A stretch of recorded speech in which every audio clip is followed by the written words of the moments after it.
Mauritania is a really interesting place.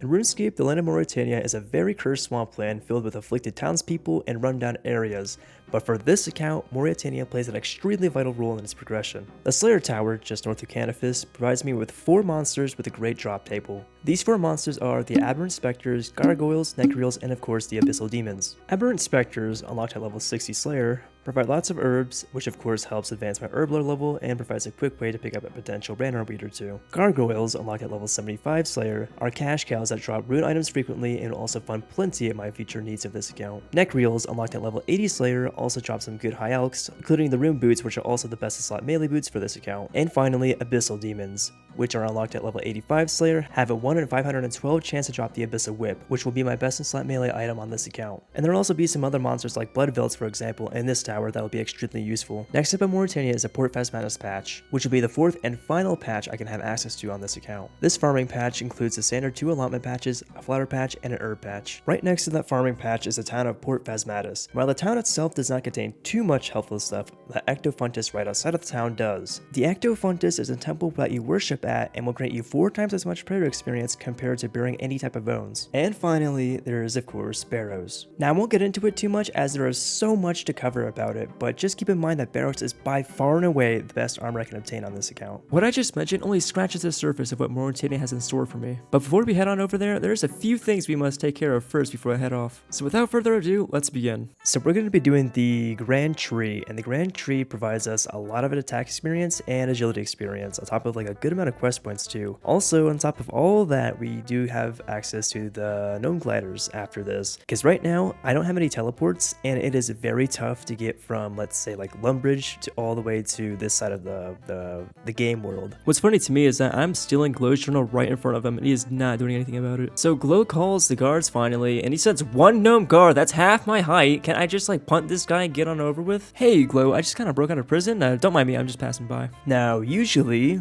this fight would be kind of difficult, especially someone at my level, but all I have to do is click right on this tile here, and the demon cannot attack me at all. And I can attack it with magic here. Easy game. Usually finding that 1 rock under these roots here takes you a while, but it only took me like 4, 5, 6 tries, which isn't too bad. Then here we are, we completed the Grand Tree, and we got a bunch of attack and agility experience, some magic experience, and Gnome glider access. Then you can see in the stats here that all the levels that we gained. So one of the quests on the things to do is Ghost Ahoy, and Ghost Ahoy requires 20 cooking, and I was thinking I might as well get Cook's Assistant done, since it's a very short and simple quest, and it gives you a few cooking levels. Coming in hot with level 27 farming, and we can now grow apple trees. So for more cooking experience, I just went and did Gertrude's cat, which also gives us a kitten, which I'll talk about here soon. So this kitten right here can be sold for death runes once grown into a full grown cat, which takes about 3 hours after giving attention and feeding it. In RuneScape Classic, you can give cats for death runes much like you can today by giving it to the civilians in West Arty. However, it was only 25 death runes in RuneScape Classic as shown here, which means between the release of cats in 2003 and 2007, this was bumped up to 100 death runes per cat. And the only thing I could find about this is this old RuneScape fan site that on March 4th, 2005 published an article about taking care of your RuneScape cat and mentions how you can sell it for 100 death runes. So it looks like we could take this cat when it's fully grown to Wester Dwayne and sell it for 100 death runes with no issue. So we're at level 13 cooking now, and we need to hit level 20 for Ghost Ahoy. So I'm going to be catching a few inventories worth of mackerels so I can cook them for level 20 cooking. There we are with level 20 cooking. Before we can even sell our cat, we need to have access to Wester Dwayne, and the only way we can have access to Wester Dwayne is through the completion of Biohazard. A very short and simple quest, but that is Plague City completed, and we also do have access to the Ardoin teleport scroll, and it is level 51 that I need to get access to that spell. And here's Biohazard completed, 2 very quick back-to-back quests done. So now I have full Wester Dwayne access, and now I can sell my cat to Wester Dwayne for 100 death runes. So I'm getting materials for the Ghost of Ahoy quest, and during that quest you have to color a toy boat, and the colors that is determined is random for every single player. So it is recommended that you get 3 of each dye, and these dyes can be mixed as well, but I only have enough space for 3 of the blue and yellow and only 1 red, so I really hope that I don't need more than 1. So the reason why I got level 20 cooking was so I can put this nettle in the nettle tea, and I can hopefully not burn. Oh my god. Alright, so we got it on the next try. We're Perfectly good. We're fine. And now with these bones, we have all the stuff that we need for Ghost Ahoy. As we enter Mauritania, there's one major task that I want to get started on by the end of this episode. So let's talk. At the beginning of the video, I mentioned a whole list of things that Mauritania has in store for this account. And one of those was the Ectofuntus. A quick rundown of the Ectofuntus, in case you don't know, is that you take bones dropped from an NPC, take those bones upstairs, grind them up in a bone grinder, take the remains for a pot full of bone meal. After this, you must go downstairs, travel through the underground to reach the bottom, which contains a slime pit. Using an empty bucket on this slime pit yields a bucket of slime. So you take those two items, the bone meal and the bucket of slime, and with this at your inventory, you gain 4 times the amount of XP that you would compared to just burying the bones themselves when used on the Ectofuntus. It is a bit of a tedious task, especially as an ultimate Ironman, but it is the best way I can train prayer on this account. To train prayer with the Ectofuntus, I plan on using dragon bones, which if buried will only give you 72 prayer XP, but with the Ectofuntus it will give you a total of 288 prayer experience. And from level 32 prayer to 43, this will take me about 118 dragon bones, which honestly is not too bad. We can of course cut some corners by doing some quests along the way which reward prayer experience, like Ghost Ahoy, which is something definitely worth thinking about. Before I can do any real PVMing, it is a very wise move to obtain 43 prayer for all 3 protection prayers. Obtaining 43 prayer also effectively is the last useful prayer on this account, as everything after protect from melee,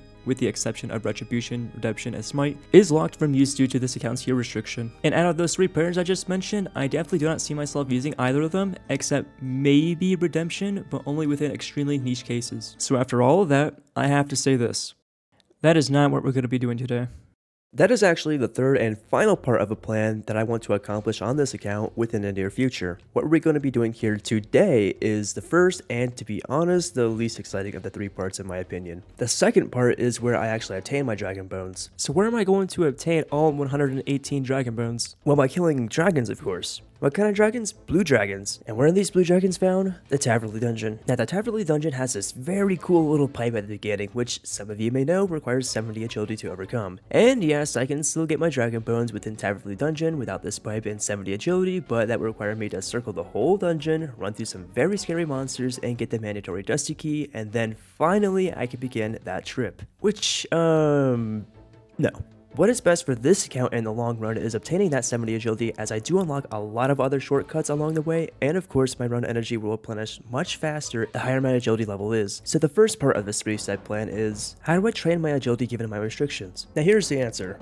Up until level 52 agility, my best option is the Werewolf Skullball course. From 52 to 60, it is a Deep Wilderness agility course. And from 60 to 70, the best possible agility train I can do on this account is the Werewolf agility course. Now I feel like I already went on long enough about this 3-part plan, so I'll leave it to me in the future to explain how each and every one of these agility courses work when the time comes. So for time's sake, let's just head back to doing Ghost Ahoy. Right below the Ectofuntus where you get the slime, there is this little wall that you need level 58 agility to get by. So this is even more reason to get that level 70 agility, as I can access shortcuts like this. Here we are starting Ghost Ahoy. Oh hey, our 100 death runes finally grown. The top half of the flag is colored purple, which means we're gonna have to use this red dye, our only red dye. We can't use another red dye, so I really hope that we don't need another one. The bottom half of the flag is colored orange, dude. Yeah, okay, to add insult to injury, the skull is also red. Here we are in West Arty getting our free 100 death runes for our cat. That was painful to do, running back and forth. But here's your toy boat, like you asked.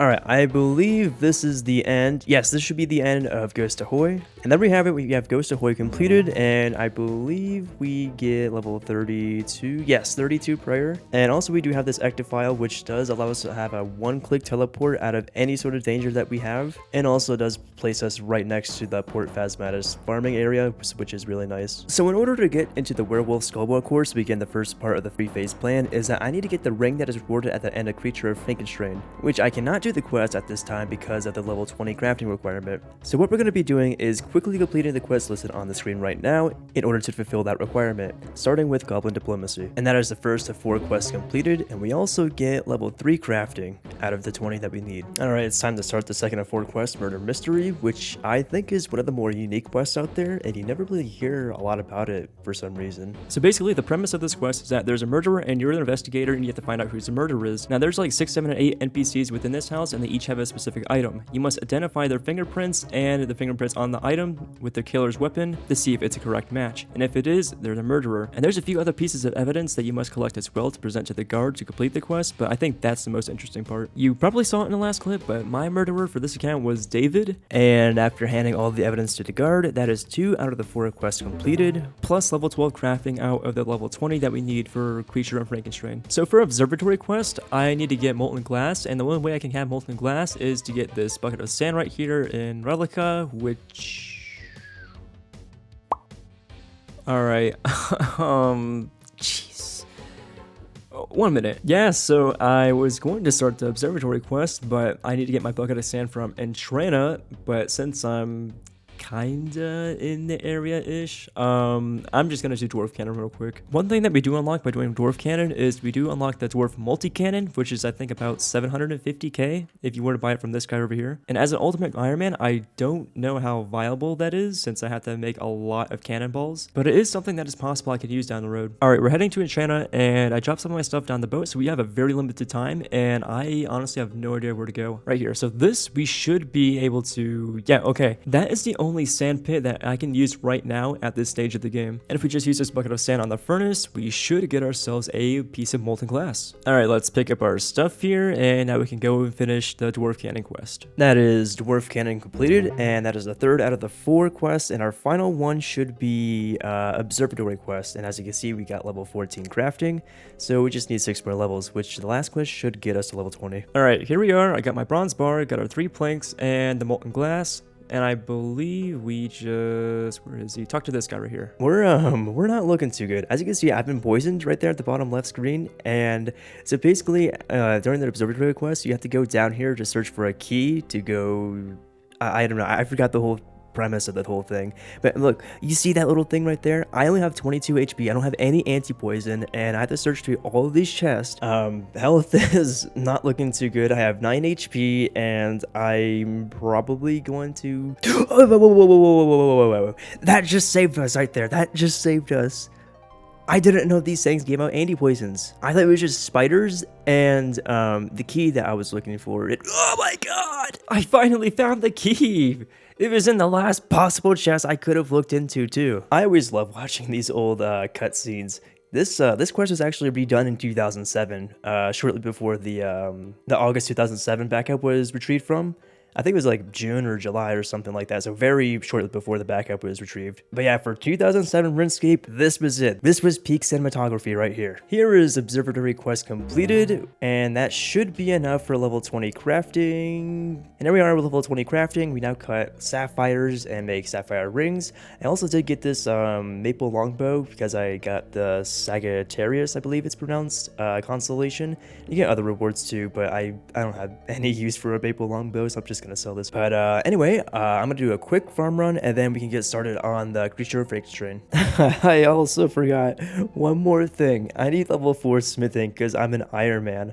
So I'm gonna make a few bronze items and quickly get level 4 smithing. So I got this random event while my cat was maturing, and we're of course gonna pick the mystery box, and we get a casket.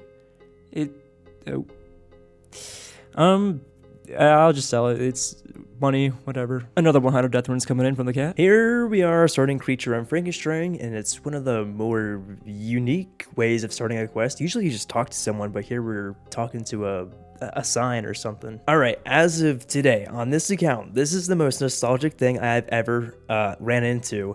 This place right here, I have spent, and I'm sure you guys have too, many hours killing experiments for your melee combat experience. These guys right here, the level 25 experiments, the Spider-Man and this little wolf looking thing, these guys right here have 100 HP and very low defense, and they hit you like almost nothing at all, if they can even hit you at all. So sometime here in the near future, maybe when I get a rune scimitar, even my dragon scimitar, I'm gonna spending many hours AFKing in this place. We have completed Creature of freaking straight. I hate saying this word, but we now have this little ring, which is very important, and I'll tell you why. That ring, which I also have no idea how to pronounce, allows us to go down this ladder. If I don't have it, this guy would yell at me and tell me to get out of here. But here we are. Welcome to the Werewolf Skullbow Agility course. In order to start this thing, you have to talk to this guy right here, the Skullbow boss, and you have to ask him to give you the ball, which is a skull, as the name implies. And as promised, the time to explain what this agility course is and how it works is now, because I really don't think any of you guys have used this course in like the past 10 to 15 years, and I do not blame you. So the Werewolf Skullbow course came out on January 31st, 2005, and the objective of the game is to get the ball through 10 checkpoints scattered throughout the course. You cannot progress to the next checkpoint until you hit the previous checkpoint. The faster you shoot the ball through each of the 10 different goals, the more experience you'll gain. And in order to move the Skullbow through these checkpoints, there are 3 options for you to choose from: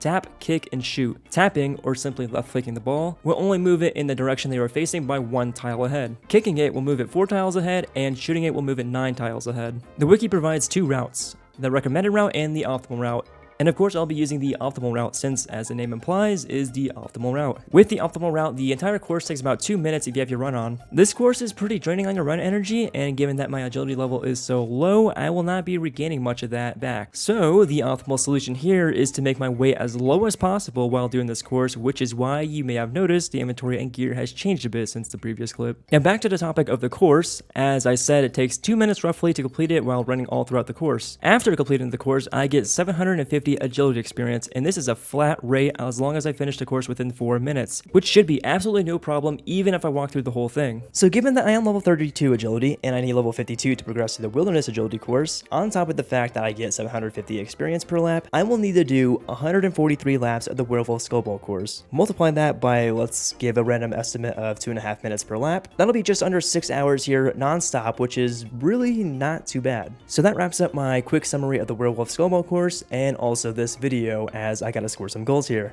143 of them to be exact. So thank you all for watching, and I'll hopefully see you guys soon.